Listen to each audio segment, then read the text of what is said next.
ॐ गजाननं भूतगणादिसेवितं कपीतजम्बूफलचारुभक्षणम् उमासुतं शोकविनाशकारकं नमामि विघ्नेश्वरपादपङ्कजम्। कृष्णाय वासुदेवाय हरिये परमात्मने प्रणतः क्लेशनाशाय गोविंदाय नमो नमः। ओम श्री महापुरुष देवाय नमः। ओम श्री गुरुदेवाय नमः। ओम आनंद स्वरूप भगवान की जय। ओम शांति स्वरूप भगवान की जय। हमारा चिंतन गीता अध्याय 4 श्लोक 25 पे चल रहा है। भगवान यज्ञ के प्रकार बता रहे हैं। इस 25वें श्लोक में 2 प्रकार के योगी बताए हैं जो अलग अलग तरह से यज्ञ करते हैं। पहले योगी वो है जो देव यज्ञ करते हैं, यानी देवताओं की पूजा करते हैं। इस पर चिंतन कल किया था। दूसरे योगी, दूसरे लोग जो यज्ञ रूपी अग्नि में यज्ञ की आहुति देते हैं।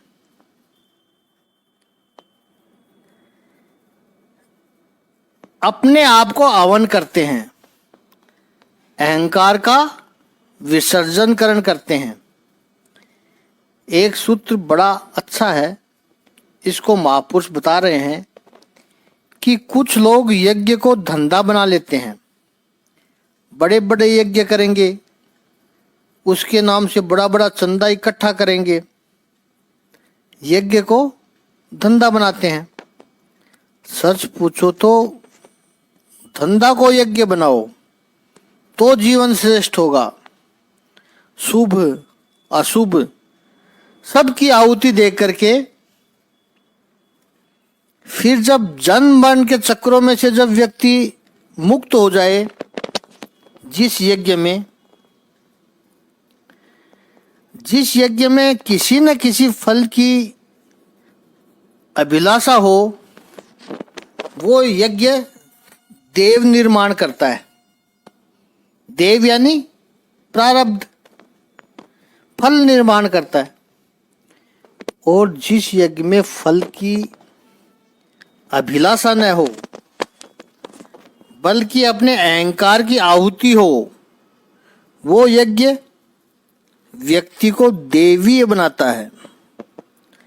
अब तय हमें करना है कि देव यज्ञ करना है या दैवीय यज्ञ करना है। कर्म करते हो तो परिणाम तो अवश्य मिलेगा, लेकिन कैसा परिणाम लेना है वो हमें करना है। 26वें श्लोक में यज्ञ का और प्रकार प्रभु बताते हैं। एक्चुअली 2 प्रकार बताते हैं 26वें श्लोक में। तो चौथे अध्याय का 26वां श्लोक लेते हैं। श्लोक का शाब्दिक अर्थ है कि इनमें से कुछ विशुद्ध ब्रह्मचारी श्रवणादि क्रियाओं तथा इंद्रियों को मन की नियंत्रण रूपी अग्नि में स्वाहा कर देते हैं। तो दूसरे लोग जो नियमित गृहस्थी है, वो इंद्रिय विषयों को इंद्रियों की अग्नि में स्वाहा कर देते हैं। 2 यज्ञ 25वें श्लोक में प्रभु ने बताए थे। अब 2 यज्ञ इस 26वें श्लोक में बता रहे हैं। तो 2 यज्ञ तो 25वें श्लोक में समझे हमने। अब तीसरा यज्ञ प्रभु कह रहे हैं कि श्रोतादीनि इंद्रियाणि संयम अग्निषु जुह्यति। श्रोत्र यानी कर्ण, कान आदि सब इंद्रियां आ जाती है इसमें। सारी इंद्रियों को संयमाग्नि से जो व्यक्ति संयम रूपी अग्नि में आहूत कर देता है। अन्य कुछ व्यक्ति शब्दादीन विषयान, शब्द आदि विषयों को यानी ऑब्जेक्ट को इंद्रियाग निषु जुह्यति, इंद्रिय रूपी अग्नि में आहुति देते हैं। संयम अग्नि में जो इंद्रियों की आहुति देता है वो आत्म से संयमी लोग होते हैं। इसको सरल भाषा में यदि समझना है तो संसार में होता क्या है कि इंद्रियां और विषय ये दो बातें हैं। इंद्रियों से हम विषयों का उपयोग करते हैं और ये उपयोग व्यक्ति का अधःपतन कराता है। हमें लगता है कि हम भोग कर रहे हैं, लेकिन असल में ये होता है कि भोग हमें खाता है। 30-35 साल पहले बड़े शहरों में विज्ञापन बोर्ड लगे रहते थे। उसमें दिखाया जाता था कि एक पतला सा दारूबाज लड़का दिखाया जाता था, युवक, एक प्याले और एक बोतल में, जैसे बोतल उस व्यक्ति को पी रही है, इस तरह से वो सीन था कि दारू क्या पियोगे, दारू तुम्हें पी रही है, ऐसा लिखा रहता था। दारूबंदी के बोर्ड लगे रहते थे, शराबबंदी के। अब तो सब समझदार हो गए, पहले लोगों को जागरूक करना पड़ता था। हम भोग क्या भोगेंगे, भोग हमें ही खत्म कर जाते हैं। हमें लगता है कि हम भोग भुगत रहे हैं, भोग तो खत्म होते ही नहीं है, खत्म तो हम होते हैं। लेकिन ये जो जीवन चलता है इसमें इंद्रियां है और भोगों का विषय है। जैसे एक सुंदर दृश्य है वो विषय है, यानी एक गुलाब का फूल है वो विषय है, ऑब्जेक्ट है। और आंख रूपी इंद्रियां, अब देखिए ये 26वां श्लोक, हम संसार में क्या करते हैं इसको समझना है। भोग और इंद्रिय विषय, भोग और इंद्रिय विषय और इंद्रियों का संयोग, उसमें सुख निर्माण होता है।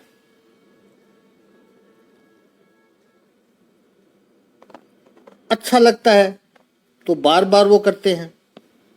हमारा समय, हमारी शक्ति, हमारी समझदारी, वो सब इसी के पीछे लग जाती है कि जो विषय अच्छा लगा, जिस इंद्रिय को उस विषय का उस इंद्रिय से बार बार संयोग करवाया जाए, इसी को कहते हैं भोग, ताकि सुख मिले।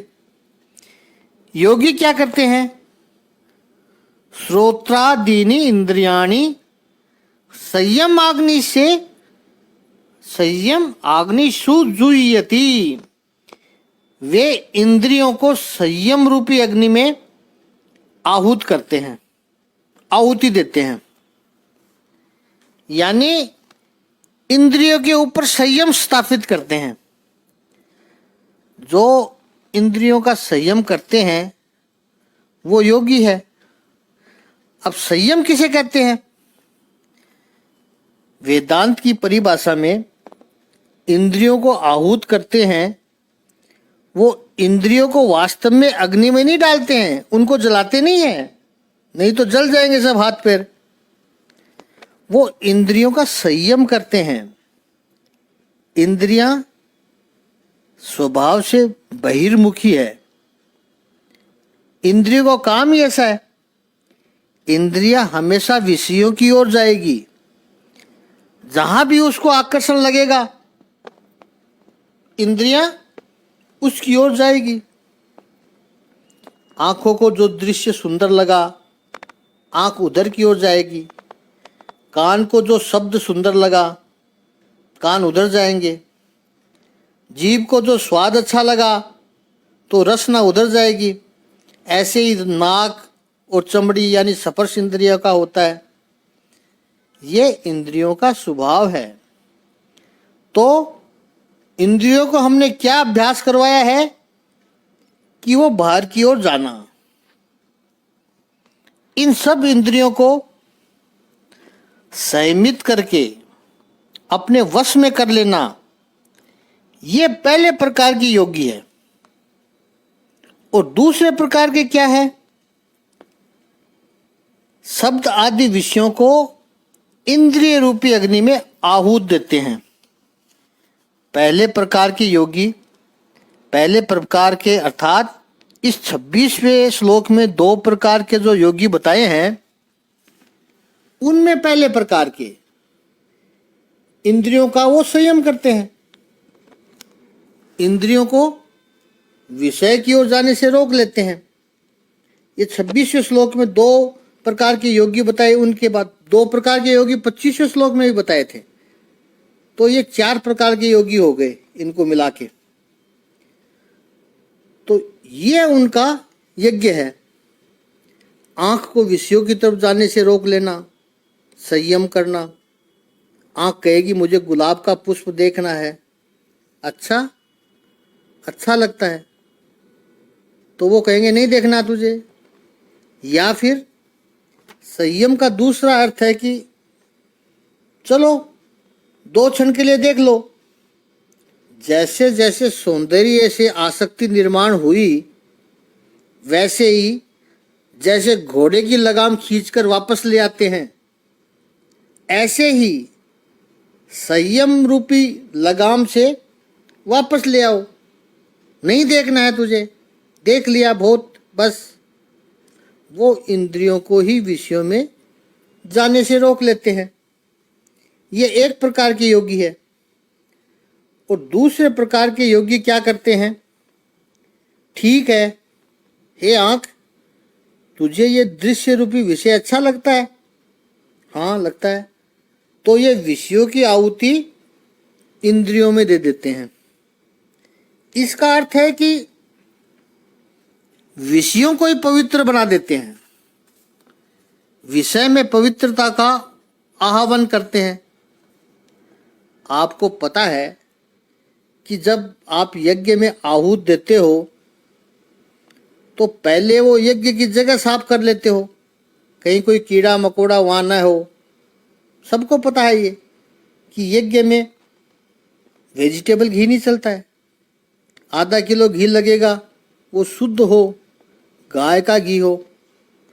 इतना तो प्रयत्न हर कोई करता ही है कि यज्ञ में जिसकी आहुति दी जाए वो पवित्र होना चाहिए। लकड़ी को देखते हैं हम, कहीं कोई कीड़े तो नहीं फंसे हुए हैं उसमें, और हर आहुति को देखते कोई कीड़े तो नहीं लगे हुए हैं। तो इंद्रिय रूपी अग्नि में जो विषय रूपी आहुति देनी है, वो विषय पवित्र होना चाहिए। जैसे हम यज्ञ को पवित्र करते हैं और उसमें आहूत पवित्र चीज़ों का देते हैं, ऐसे ही इंद्रिय रूपी अग्नि में भी जो विषय दे वो पवित्र हो। ये दूसरे प्रकार के लोग हैं। ये विषय यदि पवित्र है नहीं तो फिर मेरी इंद्रिय रूपी अग्नि में जाएगा ही नहीं, क्योंकि विषय और इंद्रियों का संयोग भी उनके लिए यज्ञ है। विषय और इंद्रियों का संयोग एक प्रकार का यज्ञ है। जो अपवित्र है वो यज्ञ में नहीं डाला जाता है। हम अग्नि कुंड में कभी कचरा नहीं डालते हैं, कभी नहीं डालते हैं। तो ऐसे मेरी इंद्रियां यज्ञ कुंड है और विषय आहूत का द्रव्य है। कोई गलत द्रव्य इंद्रियों में जाएगा ही नहीं। ये दूसरे योगियों का यज्ञ है, ये उनकी योग साधना है। विषय अच्छे हो ये कैसे हो सकता है? अब विषय में अच्छा या बुरा नहीं होता है, विषय को देखने वाला अच्छा या बुरा होता है। विषय तो विषय है, एक को सुंदर लगेगा एक को नहीं लगेगा, लेकिन जिसको सुंदर लगेगा वो इस विषय को भोग का निमित्त बनाता है या भाव का निमित्त बनाता है। वेदांत की इस पर गहन चर्चा हुई है। एक सुंदर दृष्टांत से इसको समझें हम, और वेदांत की हर बात दृष्टांत के बगैर समझ में भी नहीं आएगी। ये वेदांत में भी लिखा हुआ है कि वेदांत को अगर समझना है तो आप दृष्टांत से ही समझ सकते हैं। ब्रह्मलीन स्वामी रामतीर्थ जी 20वीं सदी के भारतीय संत समाज का एक अनमोल हीरा थे। स्वामी रामतीर्थ ब्रिटिश जमाने में एमए में गोल्ड मेडलिस्ट थे। वो पढ़े लिखे थे, 4 भाषा के ज्ञाता थे, हिंदी, अंग्रेजी, उर्दू और एक और थे। लखनऊ के कॉलेज में प्रोफेसर बने, प्रभु की कृपा हुई, सब छोड़ करके चले गए, इस्तीफा दे दिया और निकल गए हिमालय में।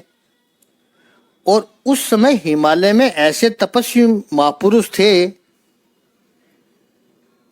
तो 15-17 साल बिताए और स्वामी रामतीर्थ बनकर लौटे। उनके जीवन की घटना है। लखनऊ की बाजार से जा रहे थे, शाम का समय था और अपनी मस्ती में मग्न स्वामी रामतीर्थ लखनऊ की गली से जा रहे थे। बाजार में से एक रास्ता जरा चूक गए, बाद वाला राइट टर्न लेना था, उससे पहले का राइट टर्न ले लिया। स्वामी जी को तो पता ही नहीं था, वो तो अपनी धुन में चले जा रहे थे। वो जो रास्ता उन्होंने लिया, गलत रास्ता, वो बदनाम गलियों में जा रहा था। लखनऊ शहर की नर्तकियों का विस्तार था, वो उनका घर था। वो स्वामी जी चले जा रहे हैं, शाम का समय है, सारा बाजार बंद हो रहा है, लेकिन ये बाजार खुलने जा रहा था। बाकी 2 दुकानों के लिए दिए बंद हो रहे थे और यहाँ तो चकाचौंध शुरू हो रही थी। लोगों की भीड़ बढ़ रही थी। चलते चलते स्वामी जी की दृष्टि पड़ी सामने कोई एक मकान के पहली मंजिल की बालकनी में, झरोखे में। उनको लगा कोई स्त्री बैठी थी। वो अत्यंत सुंदर थी। वो स्त्री इतनी सुंदर थी कि स्वामी जी उसको देखते ही रह गए। बीच रास्ते में खड़े होकर एकटक उसको देख रहे थे। वो जो स्त्री थी वो लखनऊ की सबसे मशहूर नर्तकी थी, वारांगना थी। शाम के समय अपने ग्राहकों को आकर्षित करने के लिए सज धज के वो वहां झरोखे में बैठी थी। स्वामी जी उसको देख रहे हैं। स्त्री को भी पता चल गया कि स्वामी जी मुझको देख रहे हैं। तो स्त्री को तो अपने रूप का गौरव दिखाई दिया कि ओहो, अभी तक तो मैंने अपने रूप से संसारिक लोगों को आकर्षित करती थी, ये भगवा वस्त्र पहना हुआ, गहरे वस्त्र पहना हुआ सन्यासी भी मुझ में आकर्षित हो गया। वो मुझे टकटकी लगाकर देख रहा है। और दुनिया तो दुनिया है भाई। स्वामी रामतीर्थ ऐसे बीच रास्ते में खड़े होकर देखने लगे। आप ये प्रयोग करना, आपको बदनाम गलियों में जाने की आवश्यकता नहीं है। आप केवल इतना करना कि रास्ते में खड़े होकर आकाश की तरफ देखते रहना बस। तो 10 मिनट में आपके पीछे ऐसे देखने वाले 25 लोग हो जाएंगे। क्या देख रहा है वहाँ, क्या दिखाई दे रहा है इसको? स्वामी रामतीर्थ उस महिला को देख रहे हैं। पीछे लोगों की भीड़ लग गई। स्वामी जी को पता नहीं था कि ये कौन है ये औरत। वो तो एक सुंदर स्त्री को देख रहे हैं, लेकिन वहां की भीड़ थी, उनको तो पता है कि वो कौन है, और उनको तो मजाक सूझी। अरे महाराज जी, आप आज गेरुए कपड़े पर धब्बा लगेगा क्या? सामान्य लोग तो इसको देखने के लिए पागल होते हैं, लेकिन स्वामी जी को कुछ आगे पीछे सुनाई नहीं दे रहा था। बस एक ध्यान लगा करके देखते ही रहते हैं उसको।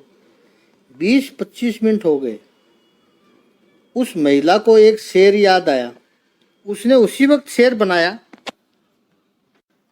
उसने कहा, हुस्न को जो बेनजर देखते हैं वो अपना सर कलम देखते हैं।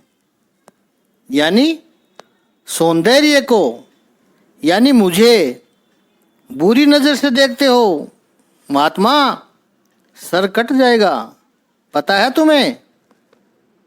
कब से देख रहे हो मुझे? स्वामी जी ने ये सुना। ओहो, ये तो ये सोच रही है। स्वामी जी बड़े विद्वान थे, 4 भाषा के जानकार थे, हिंदी, अंग्रेजी, उर्दू और संस्कृत। एक बालक की तरह हंस पड़े स्वामी जी। शीघ्र उन्होंने शेर बना दिया और उसी बंद में कहते हैं, दूसरी शायरी स्वामी जी ने कही, न हुस्न से मतलब है, न तेरी सूरत से मतलब है, हम तो खुदा की कलम देखते हैं कि भगवान ने कितनी सुंदर कला बनाई है, तो वो कितना सुंदर होगा। हमें सौंदर्य से कोई लेना देना नहीं है, तेरे चेहरे से कुछ लेना देना नहीं है। मैं तो ये देख रहा था कि परमात्मा ने तुझे कितना सुंदर बनाया। हम तो खुदा की कलम देखते हैं। विषय में भी वासना का नहीं, अपितु वासुदेव का दर्शन हो। ये है शब्दादीन विषयाः नन्य इंद्रियाग्नि सुजुयति। शब्द वगैरह विषय लगे, संसार में आके आप हमेशा के लिए अपने चारों ओर पर्दे नहीं लगा सकते हो। विषयों को आप हमेशा के लिए रोक नहीं सकते हो। जो निरंतर स्वयं संयम करे उन महापुरुषों को प्रणाम है, लेकिन हमेशा के लिए आप रोक नहीं सकते हो। तो ये दूसरे प्रकार के योगी है। वो क्या करते हैं? वो विषयों को पवित्र बना देते हैं। वे भोजन करेंगे तो स्वाद के लिए नहीं, स्वास्थ्य के लिए करेंगे। कोई भी अपवित्र विषय मेरी इंद्रियों में जाएगा ही नहीं। अब तुलना यदि करें इस 26वें श्लोक में जो 2 प्रकार के योगी बताए हैं उनमें, तो भाष्यकार, संत, महापुरुष, विद्वान कहते हैं कि पहले प्रकार की तुलना में दूसरे प्रकार के योगी का काम कठिन है। इंद्रियों को विषयों से रोक भी लेगा, वो परिणाम में आसान है। जैसे पूरे समाज के साथ संबंध काट दो, जंगल में जाकर रहो, पर्वत की गुफाओं में जाकर रहो, किसी से कुछ लेना देना नहीं है। ये सरल है। सरल मतलब कठिन है, लेकिन दूसरे योगी की तुलना में सरल है।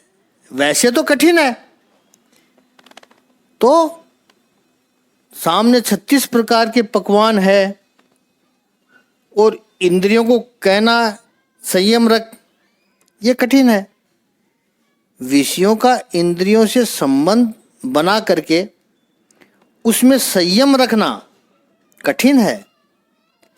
पहले प्रकार के जो योगी है, जो इंद्रिय को इस संयम रूपी अग्नि में आहुति देते हैं, उसमें स्प्रेशन है, एक प्रकार का दमन है। और हम समझे कि बिल्कुल समझदारी के साथ कन्विक्शन के साथ ये त्याग किया गया है तो भी उसमें आत्मवंचना की संभावना नहीं है। आत्मवंचना स्वयं को छलने जैसी बात नहीं है, क्योंकि विषय सामने है ही नहीं। इंद्रिय है ही, करेगी क्या जब विषय ही सामने नहीं है? तो भगवान महावीर, भगवान बुद्ध, ये सब इस प्रकार के योगी थे, क्योंकि जो दूसरे हैं, जो विषय रूपी अग्नि में आहुति देते हैं, भगवान श्री कृष्ण इस प्रकार के योगी हैं। हजारों गोपियों के साथ रास करते हुए भी भगवान श्री कृष्ण ब्रह्मचारी है। 56 भोग पाने वाले भगवान श्री कृष्ण उपवासी है। यह संयम है। चीर हरण करने वाले भगवान श्री कृष्ण की आंखों में विकार नहीं है। यही इंद्रियों का संयम है। यह कठिन काम है, क्योंकि वहां पर आत्मवंचना हो सकती है। अपने आप को छलने का मौका है वहां पर, क्योंकि विषय सामने है। पहले योगी के पास विषय नहीं था, वो विषय को, इंद्रियों को रोकता था विषय के पास जाने के लिए, और यहाँ तो विषय सामने है। यहाँ पर भगवान श्री कृष्ण संयम की महत्ता बता रहे हैं हमें। संयम क्या है? संयम एक बंधन है जो हमारी शक्ति को बढ़ाता है। उससे पहले तो उस शक्ति का व्यय होते हुए रोकता है। तो एक तो शक्ति वैसे ही बढ़ गई, तो वो शक्ति को बढ़ाता है। लेकिन सभी लोग ये नहीं कर सकते। भर्तृहरि जी के जीवन को देखो आप, तो जब राजा थे तो वो पूर्ण विलासी थे, पूर्ण भोगी। और वो जो यौवन फल की घटना हुई, महापुरुष ने राजा भर्तृहरि को फल दिया कि राजन, ये फल जो तुम खाओगे तो तुम्हारा यौवन हमेशा के लिए बना रहेगा। उन्होंने सोचा कि ऐसा यदि फल है तो मैं मेरी पत्नी को दूंगा, जो रानी मुझे बहुत प्रिय है, इतनी सुंदर है, और उसका यौवन हमेशा बना रहेगा, तो मैं तो सुखी हूँ, सुखी रहूँगा। बहुत विलासी राजा थे। राजा ने वो फल अपनी रानी को दिया। अब भर्तृहरि को रानी बहुत प्रिय लगती थी, लेकिन रानी को भर्तृहरि से बहुत आकर्षण नहीं था। उसको तो एक अश्वपाल, घोड़ा संभालने वाला होता है, हट्टा कट्टा कोई नौजवान, उसमें आकर्षण था। रानी ने यह फल उस अश्वपाल को दे दिया। बात ऐसी थी कि उस अश्वपाल को यदि रानी बुलाए तो जाना पड़ता था। ये ड्यूटी का हिस्सा था उसका। नहीं जाएगा तो नौकरी चली जाएगी। लेकिन अश्वपाल को रानी से बहुत रुचि नहीं थी। उसको तो राज्य की एक नर्तकी वो प्यारी लगती थी। अश्वपाल ने जाकर के वो फल उस नर्तकी को दे दिया। अब नर्तकी को अश्वपाल ग्राहक बन के उसके पास आता तो उसको सुख देना पड़ता। लेकिन नर्तकी की हमेशा यही सोचती रहती थी कि मेरा भी क्या जीवन है। रोज कोई न कोई नया नया आता है, उसको सुख देना पड़ता है। उसके बदले एक बार राजा मुझे पसंद कर ले तो रानी बनके जीवन भर की शांति हो। तो नर्तकी ने फल ले जाकर के राजा भर्तृहरि को दे दिया। फल जब वापस हाथ में आया तो भर्तृहरि देख रहा है कि ये फल तो मैंने रानी को दिया था, कैसे वापस आ गया। राजा है, पूरी जांच करवाई, एक एक को बुलाकर कहा सच क्या है बताओ, चिंता मत करो। जब पूरा चक्र पता चला तो भर्तृहरि को वैराग्य आ गया। मैं जिसका सतत चिंतन करता हूँ उसको तो मुझ में विरक्ति है, वो तो किसी दूसरे पुरुष की इच्छा रखती है, वो दूसरा पुरुष किसी तीसरी स्त्री में आसक्त है, और वो जो कोई तीसरी है उसको मुझ में संतोष दिखाई पड़ता है। धिक्कार है ये रानी जिसको मैं प्रेम करता हूं, धिक्कार है वो अश्वपाल जिसको रानी प्रेम करती है। हम जिसको प्रेम करते हैं वस्तुतः वो कामना है, आकर्षण है, और इस आकर्षण को बुनने वाला, उसकी जो जाल बनाने वाला वो कामदेव, उसको भी धिक्कार है। ये संस्कृत के मंत्र लिखे हैं भर्तृहरि ने, उसका हम हिंदी संवाद कर रहे हैं, हिंदी रूपांतर किया है। और जो मुझे प्रेम करती है नर्तकी, उसको भी धिक्कार है। और अंत में भर्तृहरि कहता है माम चै, मुझे भी धिक्कार है। जो विलासी राजा था, एक बार पहना हुआ कपड़ा फिर से कभी नहीं पहनता था। वो भोजन में अनेक प्रकार के रस चाहिए उसको, और वर्णन तो ऐसा भी आता है कि महल की सीढ़ी चढ़ने के लिए हम जो रेलिंग रखते हैं, सीढ़ी चढ़ने के लिए रेलिंग को पकड़ के चढ़ते हैं, वहाँ वो एक एक सीढ़ी पर सुंदर स्त्री को रखता था। उनके कंधे पर हाथ रख के भर्तृहरि जाता था। ऐसा विलासी व्यक्ति, कई रानियां हैं उसके पास। ये एक प्रसंग देखा फल का, वो भी संत की कृपा से देखा। शायद ये ज्ञान कराने के लिए ही महापुरुष ने ये फल उसको दिया हो। विरक्ति आ गई, और विरक्त हुआ तो इतना विरक्त हुआ, कर्मयोगी बना। संस्कृत का बड़ा ज्ञानी था भर्तृहरि। भोग विलासी जब था, भोग विलास सब करता था, उस समय उसने श्रृंगार शतक लिखा था। संस्कृत में काव्य आता है कि भर्तृहरि का श्रृंगार शतक यदि कोई सन्यासी विरक्त व्यक्ति भी पढ़ ले तो उसको एक बार तो संसार में आकर्षण हो जाएगा। इतना विलक्षण ये श्रृंगार शतक था उसका। वो यही सोचेगा सन्यासी कि क्या किया हमने सन्यास बनके, ये संसारी लोग ऐसे ही मजा करते होंगे। एक बार तो उसको लालच हो जाएगा संसार में वापस लौटने का। इतना सुंदर श्रृंगार शतक, लेकिन ये घटना बनने के बाद भर्तृहरि ने वैराग्य शतक लिखा। वैराग्य शतक के बारे में कहा जाता है कि संसार की कामना में डूबा हुआ व्यक्ति भी एक बार यदि वैराग्य शतक पढ़ ले तो उसको लगेगा कि धिक्कार है मुझे इस संसार में जीने का, क्या रखा है इसमें। आनंद तो ये महापुरुष लोग करते हैं।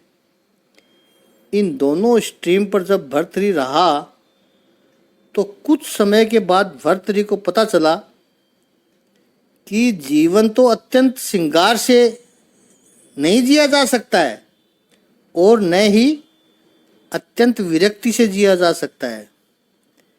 जीवन जीने का जो ढंग है वो कहीं गोल्डन मीन है, स्वर्ण मध्य है। तब उन्होंने नीति शास्त्र, नीति शतक लिखा। ये भर्तृहरि के जो 3 शतक है वो अद्भुत है।